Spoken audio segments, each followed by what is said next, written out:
समझाएं सर, क्योंकि बात यही है जो सुबह भी हमारी बात हो रही थी। कहीं कहीं दूर दूर तक ये इंडिकेशन नहीं दिख रहे, तो थोड़ा नतीजों पर रिएक्शन है, बट वो तो रोज ही आता है सर।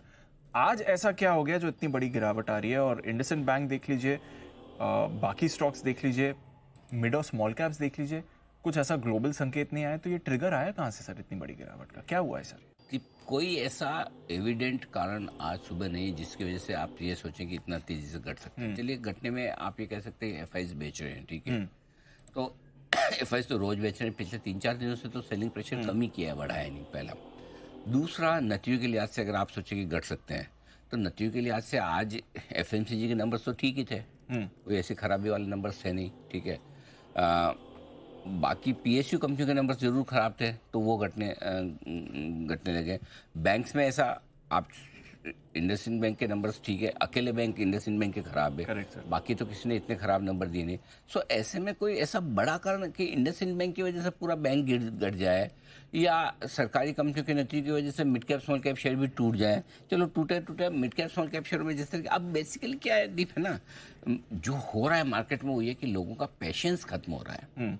अब आज भी मैं जैसे दिवाली के इंटरव्यूज कर रहा था, अब सुबह समीर सर से बात हुई, ठीक है, सुबह नवनीत मनोज साहब से बात हुई जी। वो बोल रहा है सबको लगा दिवाली खराब होगी। बात सही है, खराब होगी जिस तरह से करे, लेकिन दिवाली खराब को मानी जाए। पिछली दिवाली पर कहाँ सर, इस दिवाली आपका है। हाँ। साल में तो बीच में तो आप ऊपर नीचे कहीं भी आएंगे जाएंगे ना। आपने कई सारी बड़ी इवेंट्स है कि पिछले दिवाली से इस दिवाली की बड़ी इवेंट क्या थी? हमारे चुनाव थे, बजट था, और अमेरिका में ब्याज दरों की कटौती। 3 बड़ी इवेंट देखी आपने। अभी भी आप दिवाली टू दिवाली देखेंगे तो निफ्टी पे आप 12-13% ऊपर है, बैंक निफ्टी पे 12-13, और निफ्टी पे 15-16% ऊपर है। मिड कैप शेयर में आज की गिरावट निकाले तो भी मिड कैप शेयर में 32-33% ऊपर है, स्मॉल कैप में 35% ऊपर है। तो खराब कैसे हुए? करेक्ट। ये फंड मैनेजर्स की थॉट प्रोसेस, बात सही है, लेकिन प्रॉब्लम ये है, अगर पिछली दिवाली से इस दिवाली के बीच में आपके जो पास जो शेयर हैं वो नुकसान में हो गए, या 20-20, या आपने तो बीच में कहीं लिए होंगे, तो 30%, 20%, 40% नीचे होंगे, तो आपकी दिवाली अच्छी कैसे? सो देखिए, फंड के रिटर्न और इन्वेस्टर के अपने रिटर्न में बड़ा फर्क है।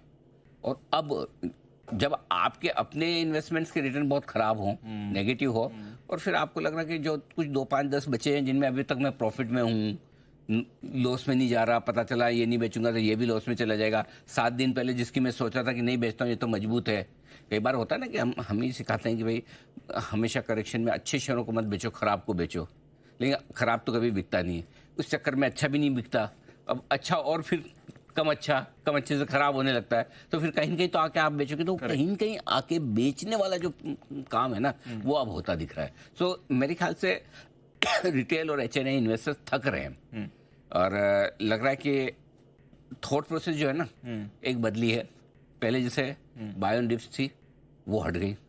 अब दूसरा एक थॉट प्रोसेस जो बदली थी, वो पैसा बनाने की थॉट प्रोसेस बदली है। अब पैसा बचाने की थॉट प्रोसेस में लोग आ रहे हैं, और जब पैसा बनाने से हटकर आप पैसा बचाने वाली थॉट प्रोसेस में आते हैं ना, तब जाके आप इस तरह की बिकवाली देखते हैं।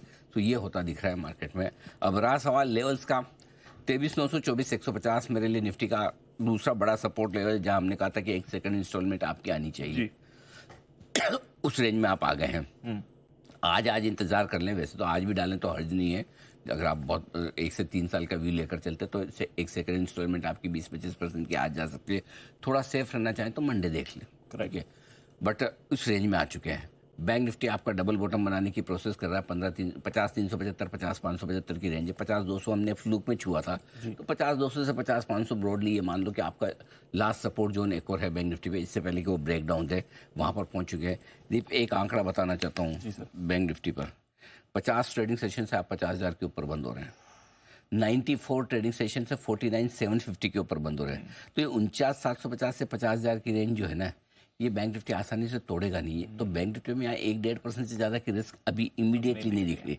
ये तो अगर इंडसइंड बैंक मूड नहीं बिगाड़ता तो एचडीएफसी और आईसीआईसी, और कौन जाने कल अगर आईसीआईसी बैंक अच्छे नंबर दे दे, तो लोग ये मान लेंगे कि एक इंडसइंड बैंक को छोड़ दो यार, ये बेकार है ना, बाकी किस बैंक में प्रॉब्लम है, राइट। सो वो भी हो सकता है। सो इसलिए मुझे लगता है कि अब प्रॉब्लम क्या है, लेने में लेवल ठीक है, भाव ठीक है, माहौल भी जो आपको खराब चाहिए वो ठीक है, लेकिन एक ही चीज ठीक नहीं है, और ये क्या, कल क्यों बढ़ेगा?